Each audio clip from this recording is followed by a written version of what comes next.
You are now about to witness the strength of street knowledge. Get you a paper, turn on the news, ride through the hood, I witness the blues. How can you ignore it? It's easy to spot it. The trap house, a liquor store, and your city's got it, and my city's got it, and their city's got it. This world is chaotic, and nothing's symbolic, so life don't get cherished. So our babies perish, and your babies perish. Now tell me who's careless. Greetings to you, and welcome to another edition of Real Black Talk with the MIB. I'm Brother Wayne, I'm the host of the program, co-host Brother Maurice. We welcome you back. Hopefully you have seen our other programs, and therefore you're somewhat familiar with who we are and what we do.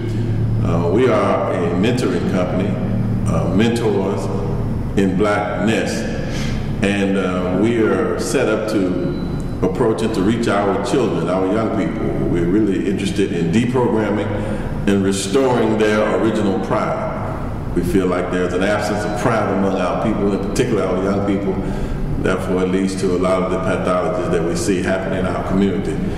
And so we decided to take what we do to the internet and to the viral version of what we do. But you can reach us if you choose to by going to our website. We are at www.mibness.com. Check us out, and if you enjoy what we're talking about, we have a curriculum that we have in place designed specifically to reach our young people, so give us a shot. Other than that, let's get started with today's conversation. What we try to do here is to discuss some of the issues that are relevant to our community, and especially those issues that we think are holding us down and holding us back. And today we really want to try to focus on, again, the black family. It is absolutely necessary to have whole and healthy and strong families, and we haven't been able to do that. And so we really want to try to talk about ways in which we can reverse the trend, because it really doesn't seem to be a big deal anymore. You know, whether or not a person marries or lives with a woman doesn't seem to be a big issue anymore. And I think that's probably part of it, because I can remember the time, brother, when it used to be called living in sin. You remember that? Yeah, I think it's shacking up. It's shacking up. They call it changed to shacking up, but before then it was living in sin. Okay. And we didn't do that. At least we didn't do it out, you know, in public, and it wasn't known. If you were staying with a woman, it was kind of a secret. Right. And it wasn't until, and this speaks to how music and popular culture can impact morality. Right.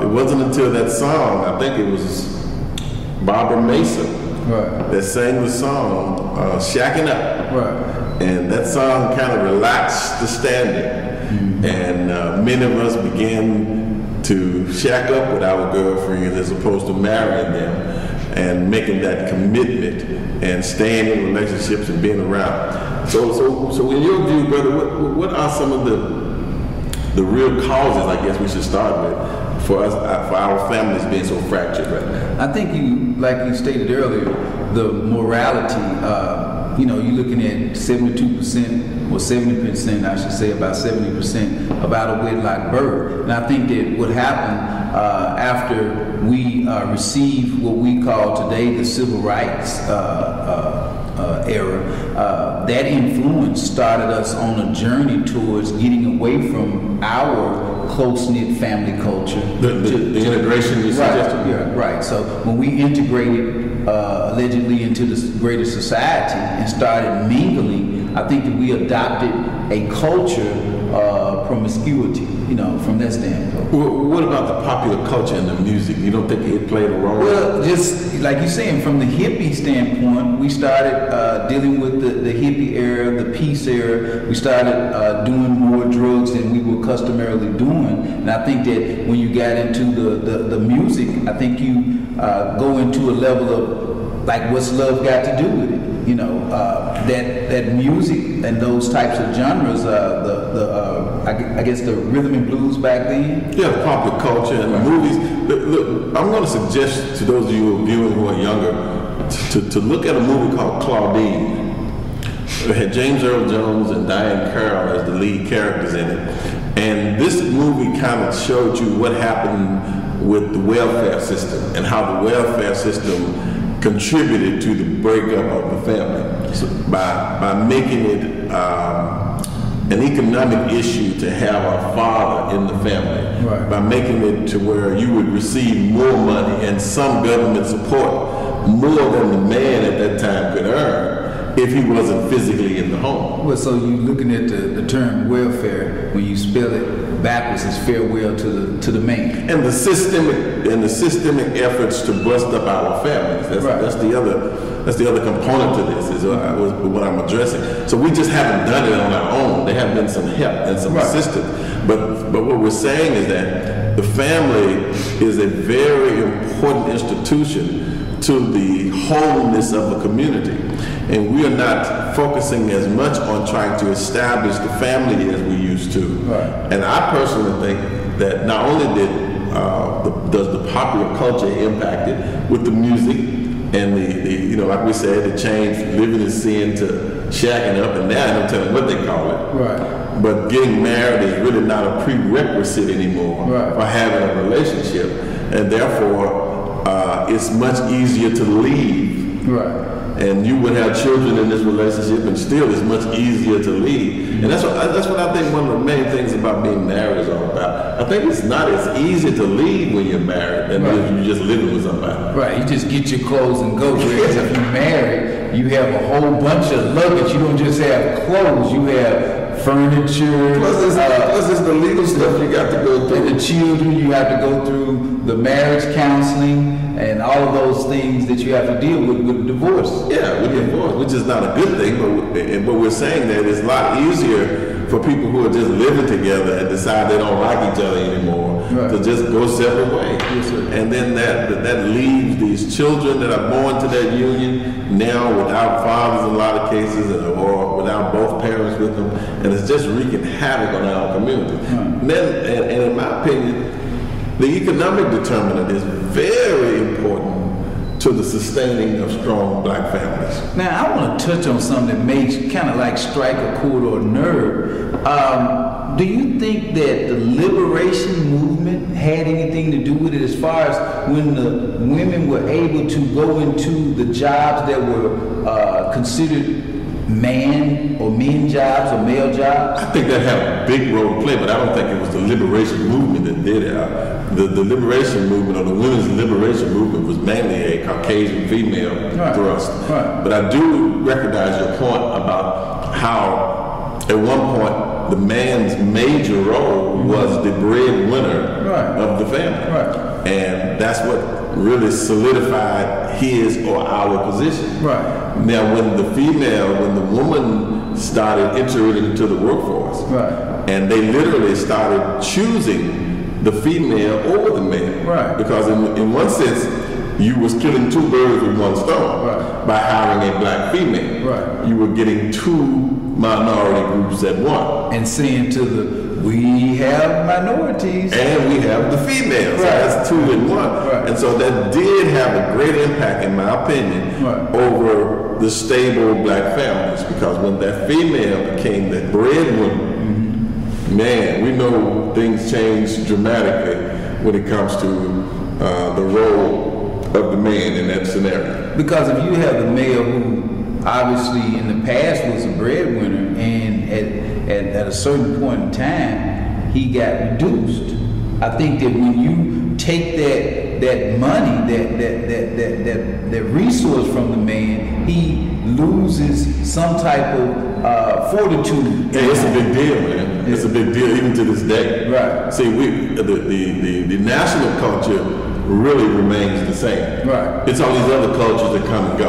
Right. But the national culture has always been the man is already and always and continues to be looked upon as the breadwinner, as the person that provides for the family. Now we have that two working parent household, and they're in competition. So when the male drops below income of the female, that causes a kind of divide, a split. And really what we're dealing with now, if we did some real research on it, we could really connect the breakup of the family and the lowering or the switching in job preference from the male to the female, we could tie all this right into most of the pathologies that exist in black community today. Right. Because when the man is not able to earn money legitimately and remain as the head of the family, he's going to struggle to do it. Right. And he's going to try his best to do it. Right. And if that avenue has been closed to him, the only other avenue that he sees is the underground economy, which is the drug business. Black market, yeah. And then he's doing all types of things along with this, because if he's dealing with the drugs, he may be dealing with hot goods. If he's dealing with the hot goods, he's dealing with another element of crime. So that's a big thing, because if he's going to provide at any level, he would have to take the underworld on. Which means then that now you can have a no tolerance policy, and you can implement a 3 strikes policy, and what you end up doing now is literally taking that man out of the equation for a number of years. Right. And so you can have all of these policies that can be done not so much that they were racial, but they have racial impact. Right, because we're the ones that's doing the money crime, so we'll be doing the money time. So when the job scenario switches, you know, it's all being done systematically, but it has racial impact. And so you can't stand there and say, oh, well, this is racist, because no, we're just doing this based on the fact that the drugs have increased, and we would like to do something about it, like Mr. Reagan's so-called war on drugs. Right.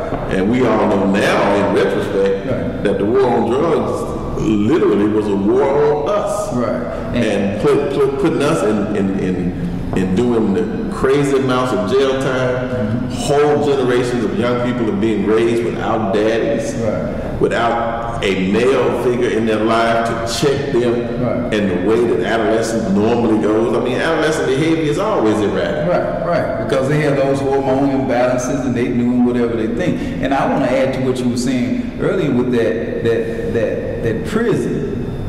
prison industrial complex, as far as the way that it hurts the black family once again. When that black male does get out of jail or out of prison, he's caught up in a system that tells him that he must put on the job application that he is a convicted felon. So they're practicing a type, like you were saying, not a racist, but a discriminatory practice policy when it comes down to an individual going in and attempting to get a job. Now, that person could be a serious, qualified person. He may have even gained some type of skill in prison. But he's been totally victimized. Right. Yeah, by that system. And that whole thing there is telling the black male, hey, look, you cannot get a job here or there. So it puts them back into their rut of dealing drugs again. So I guess what we're pointing out here is that the condition of our community is no accident,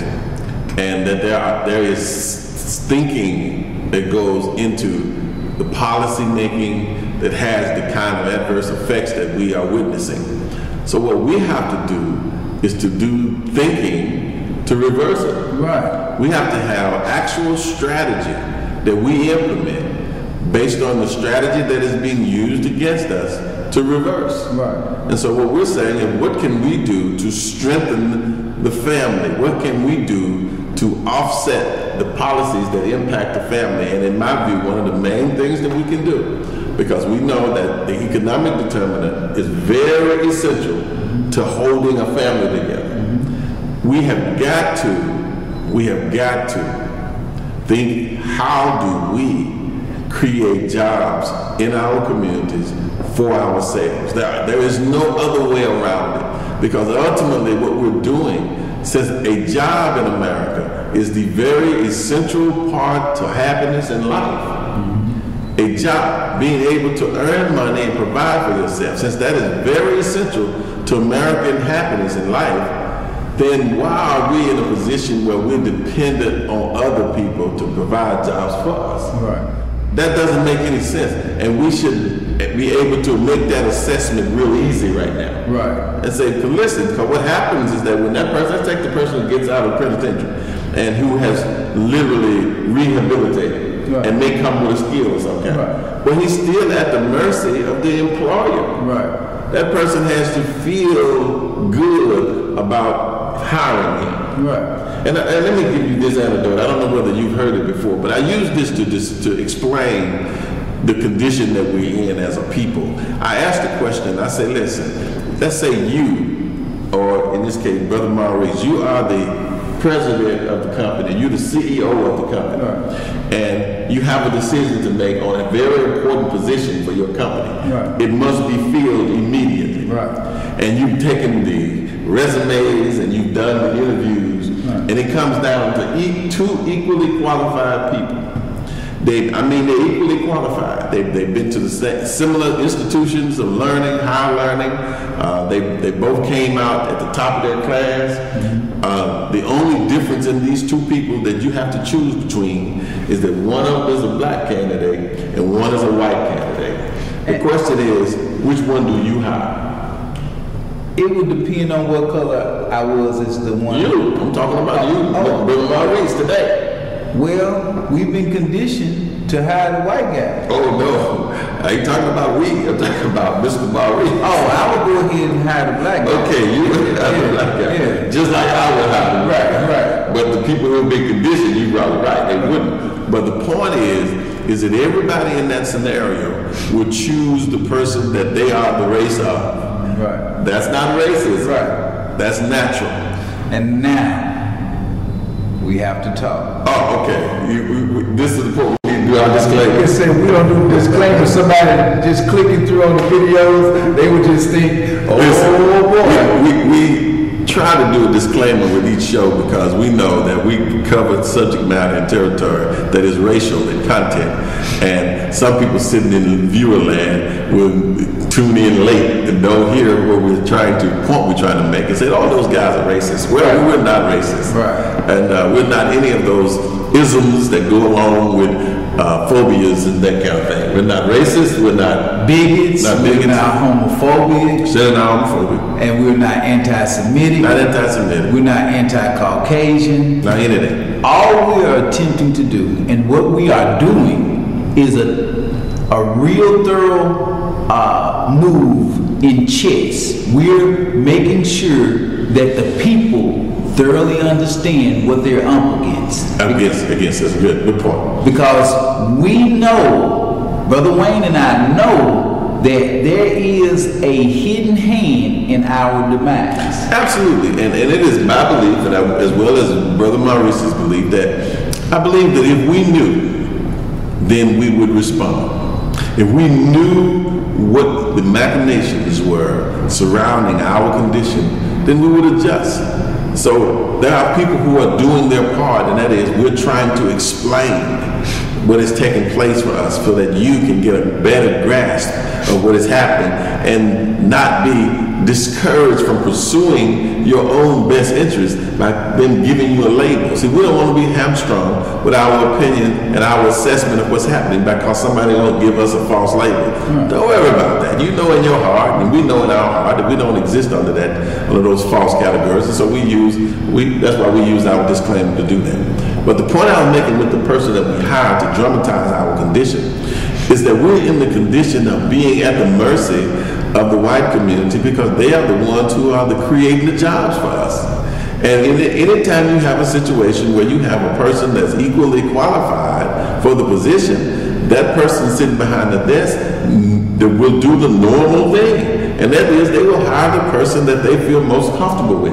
And oftentimes, that's going to be the person of their own race and kin. And that's not racism, that's normal. Now, it becomes racism when you, affirmative action had to be put in place for the fact that when you have a company and you in this homogenous society with different races and cultures and you don't hire any people outside of your race for your company, well, then you're clearly practicing something that they try to discourage. And so, but we're saying, even if you did that, it's still up to us to provide the same opportunities for ourselves that you're doing for yourself. And I want to point out to the listening audience and the viewers, we had that type of pride during our reconstruction, and we always reference, and sometimes you may hear stuff, a second or third time is because we want to make this point to be known. When we were dealing with Reconstruction after slavery, Right after slavery. we actually established ourselves as being providers of our own jobs. I guess because it was so natural for us to conclude that, hey, these people enslaved us. They're not going to take care of us. Right. So we lost that understanding. Right. We lost the understanding that the people who enslaved you are not going to take care of you, at least for a long time. I think the best analogy I've heard that, America is struggling right now. Right. America is not the super economic power that she used to be.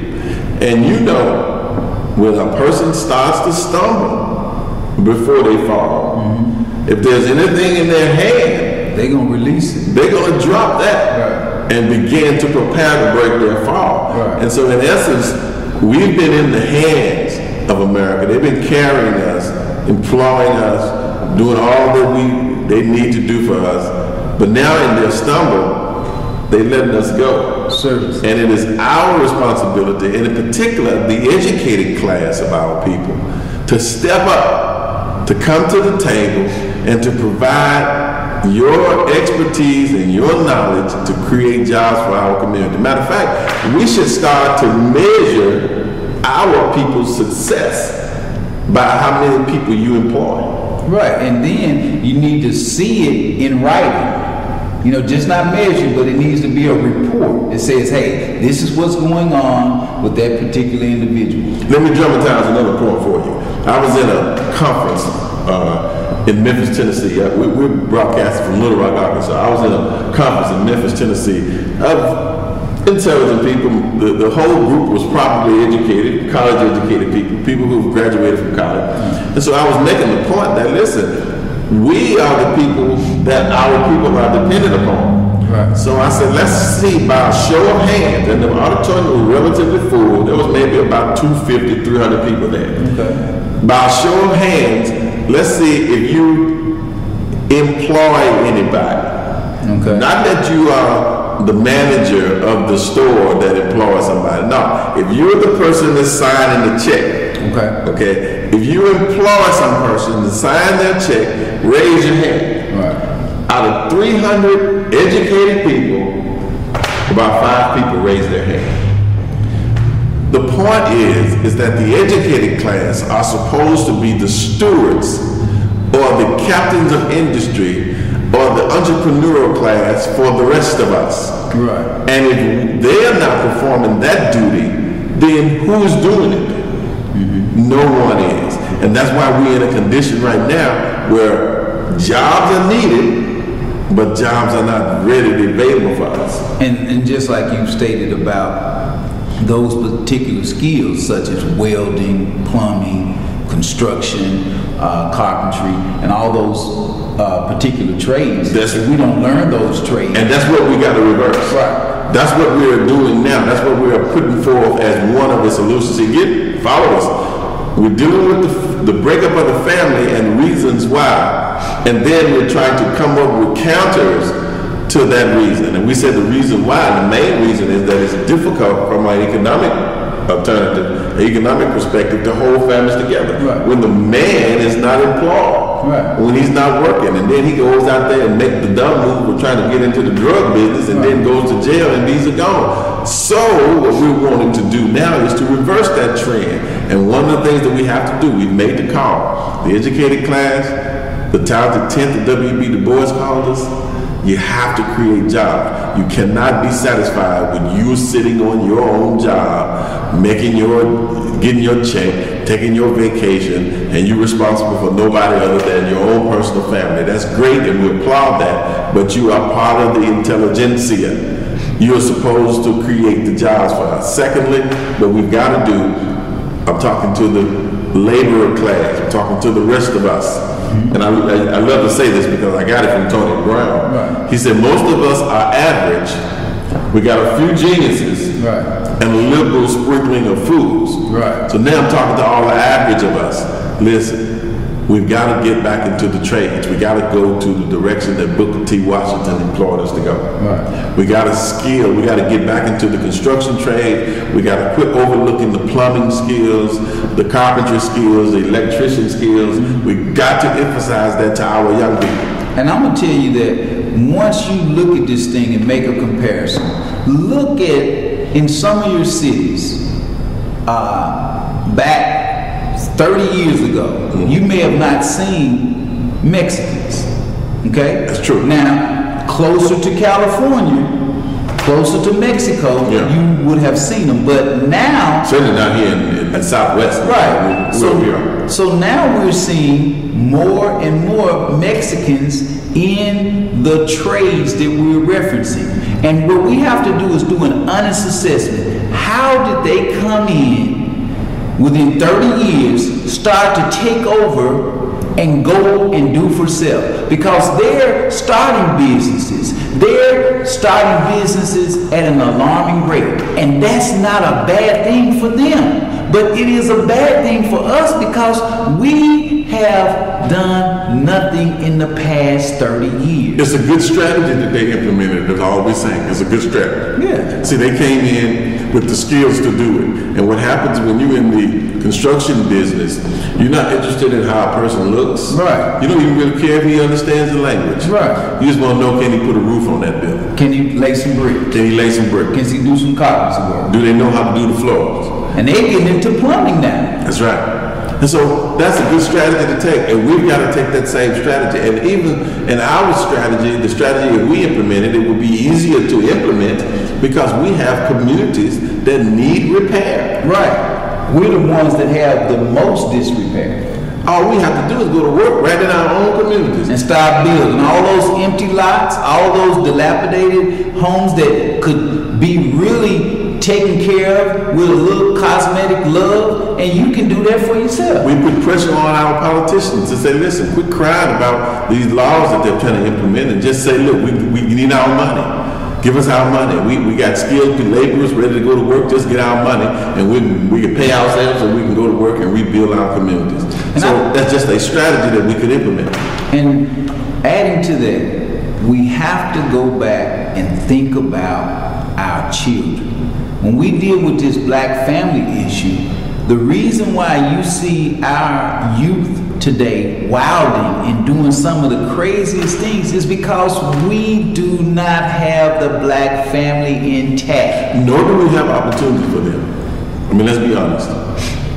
What do we have for them? What jobs do we have for them? McDonald's, Burger King? What can we send them to go get work? Because ultimately, remember that it's all about your ability to earn money in America. And if they don't earn the money at some job, they're going to do what they're taught and influenced to do through the rap music. The rap music is teaching them how to hustle, rob, steal, kill, go to prison. And we just seen on the news recently, today actually, or last night, where now they got 200 and 300 groups of young people marauding in Chicago. I'm pretty sure they do it in other areas too, where they just go into these areas of affluence and they're just knocking folk in the head and taking purses and baggages and anything they can do right out in broad daylight.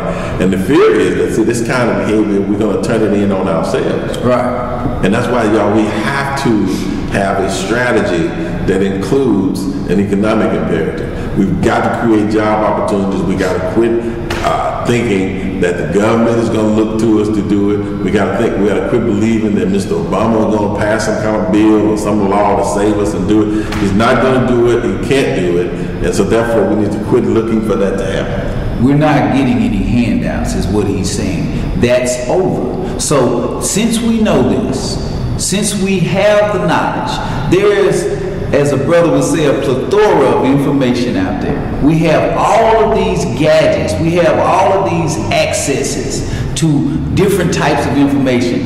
College is readily available. Now, the thing is, if you go to prison and you have a drug charge, I'm going to tell you, like they tell the people when they go sign up, you cannot attend college if you have a drug charge as far as the grants are concerned. You can go there and pay your own way, but as far as grants, if you have a drug charge, they don't want you. So that whole system, that whole denying us the ability to earn money legally through jobs, which we stepped into that trap, well, you can see how it is reproducing more and more consequences. Right. And once your children see you in prison, and once they come down and visit you, and they see that it's really not that bad doing visitation, it's a subliminal suggestion that they can not get caught like you did. And they'll go out and get caught. And then that's when you have that generation and generation. Your children are going to prison, and then their children are going to prison. And it's kind of mixed up to deal with. Now, the other remedy that we've got to deal with, y'all, is that we have got to come up with a way in which we can educate our young people properly. I mean, we've got to do that. We've got to stop letting business as usual go on at these houses called schools and education. Right. See, it's easy to understand if we look at it from a hospital perspective. Right. If I go to the hospital and get a diagnosis, and then Brother Maurice comes, and they don't even check him, they give him the same medication that they're giving me, everybody would know that that's insane. You have to check him. You have to give him an answer to the problem that he has. Right. Not just give me some medication. Give him some medication. We need an education that's designed to solve the problems that we have. Right. And right now, and we say this because we think that it's needed, our young people, we need morality 101. Right. Our young people need to be taught the value of life. Our young people need to be taught the value of the woman. Our young people need to go through, because see, there's this industry that's in place, and this is not the young people's fault. Since we're not in control of the record industry, right, they are choosing the most profane and the most diabolical lyrics possible, right, to promote and to put out there. And what people do is we learn. We don't have to be told. All you have to do is to see what's hitting. You just see what's the hit is. Right. And if you see that kind of lyric and that kind of song is the hit, well, then you're going to write that kind of lyric and write that kind of song. And it's all subliminal. It's just entertainment. They're just making music. No, they're influencing the minds and the masses of the people. And what you do, some of you will recognize this, and you're not careful or crafty enough, you'll start criticizing the artist, and you'll put all the blame on the artist. It is not those young brothers and those sisters who are the artists that are to blame. The person that we need to target, and the blame goes to the record industry that is shaping what music goes out to. The record executives. They are the ones that shaping that music, because there is positive hip hop that one can hear as well. Right. Lots of artists are putting out great sounding, positive, uplifting songs that do exactly what we're talking about. But you don't get those played on the top 40 radio stations and all of what they call the power stations around the country. They're underground. See, and that's the other moves that we didn't recognize, that the strategy to buy up all of the radio stations, that we didn't understand the importance of the airwaves. So now, black radio. So now here we are without black radio at all. We got a few companies who own all the radio stations in your city as well as ours. And look at the word that they use. They call it programming. Yeah. Programming is what they use as far as what records or what songs will be played throughout the day. It's setting you up with a programming. And then it's programming your mind in a certain way, in a certain way. And then they hire a black person at that radio station and make him the star. And the star job. Yeah, and he's the one guy, and of course he's getting a good salary to help promote that madness that comes out over your airwaves that impacts your babies. And every hour on the hour, you are listening to some music that doesn't have any substance. None at all. And they know the power of music. Right. And the black family, as a result of those influences from a generation ago, from 30 years ago, 25 years ago, up to this day, we have not overcome those types of lyrics. And they get your babies when they're 5 and 6 years old. They'll start listening to all of that dropping and all of that shaking and grinding, baby. And they're 5 and they're 6 years old. And then they'll find it to be humorous viewers, meaning the adults, the parents, which we were talking about, black family, they'll say, oh, look at her. She's so cute.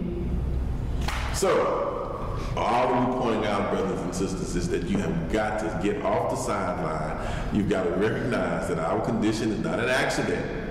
Everything that's going on in our community is happening because it's been programmed to happen like that. It's not an accident. Matter of fact, we're behaving exactly like we're supposed to be behaving right now, based on the stimulus that we've been getting. We're supposed to be behaving. In other words, if I got a pot on the stove and the fire is up high and it's boiling over, that's what it's supposed to do. Right. And that's us as a people. We're boiling over. We're filling the prisons. We're on drugs, alcohol, dating. You know, this is not a thing where we used to say back in the day that we're living for the weekend.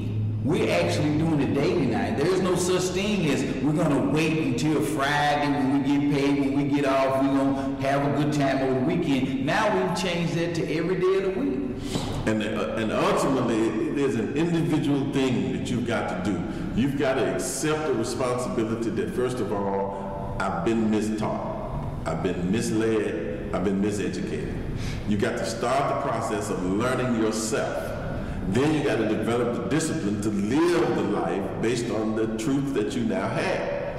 Then you can get qualified to start talking to other people about what it is that we have to do. It's a process that we have to commit to, but it's one that we must commit to in order to do it. And the thing that we have to do, we have to go back and look at our culture prior to America. Just go back and say, what did our people do when they were in Africa? They wasn't hanging from no trees and had bones in their noses and walking through half naked. We had refined culture. We clothed ourselves with the finest of clothing. And we've got people that have done the research. I tell people this all the time. I say, listen, I am not one of the scholars, but I read them. And you can too. Right. And you can read what our scholars have done in terms of the research and with the writing that they have. As a matter of fact, let's give the brothers who did the two films a shout, because if you haven't seen these two films, those are a start for you. Hidden Colors. Hidden Colors is one and two. 1 and 2. Start there. And then I must add that the Honorable Louis Farrakhan is on every Saturday at 6 o'clock on NOI.org, teaching on a regular basis for information that you can get and we all need to get. So just start the process of finding out, learning, so that you then can implement and start helping reverse some of the things. And that's what we're talking about. We're talking about self-healing here. We're talking about reversing the pathologies that exist in our communities, because the only solution that the dominant community has for us is a police solution. Right, and if you're not learning, you're not growing. If you're not growing, you're stagnant. And just look at the whole big picture. Look around you. Look in your community. Look inside your home and say, is my home whole or is it part? So when you look at your home and you say, hey, look, I need to do something. I need to do something constructive to help my children out so they won't be victimized by this criminal system that wants to put them in the prison industrial complex. And if you don't do anything, then you cannot complain about anything. Can't be said any clearer than that, brother. So that's what we're talking about here. We're talking about trying to strengthen our families. We're talking about the old-fashioned dating, actually go with some woman long enough to get to know her before we produce children, because we really want to see if we have an absolute opportunity to stay together and raise the child so that that child can come into the world knowing that it has a mother and a father supporting him or her. These are things that we can do. I want to add, Brother Wayne, and it just came to mind, it's animal kingdom. And people, please don't take this the wrong way, but I have to say it like this so maybe you can see the picture that I'm attempting to paint. Dogs, I'm talking about the animal, dogs, meet another dog, meaning a male dog meets a female dog. He has sex with her, and he has no relationship with her. After that, she has puppies, and those puppies get older, and they go out and be dogs. Now, I'm not comparing us to dogs, but why are we assimilating them in the fashion in which we are? We don't have the relationships, we don't marry, we just have children, and those children are put on the woman to be their responsibility. The man needs to man up. Now, we are a bit more sensitive to this issue because of our history. We're coming from teaching and working in an alternative school. And so we have nothing but young people in these alternative schools. And the one thing that most of them have in common is that they're not with both their parents. And a lot of them are just with grandmother. And the sad thing to that effect is that you can look at the male child and see that the biggest problem he has is not having his father in his life. Absolutely. It's nothing like a father's love in regards to that young man having that man in his life. Because how is a woman, sisters, you do a wonderful job with these children, and I'm not talking about you, but I'm saying, how can a woman teach a male child how to be a man? And it's especially more important today, in today's world, because of all the negative influences that come after that child. So when we were coming up, we didn't have as many negative influences as they have coming at them 24/7. Right. And see, and being a youngster and being a teenager, you automatically succumb to those influences, and you have to have somebody there to put brakes on you.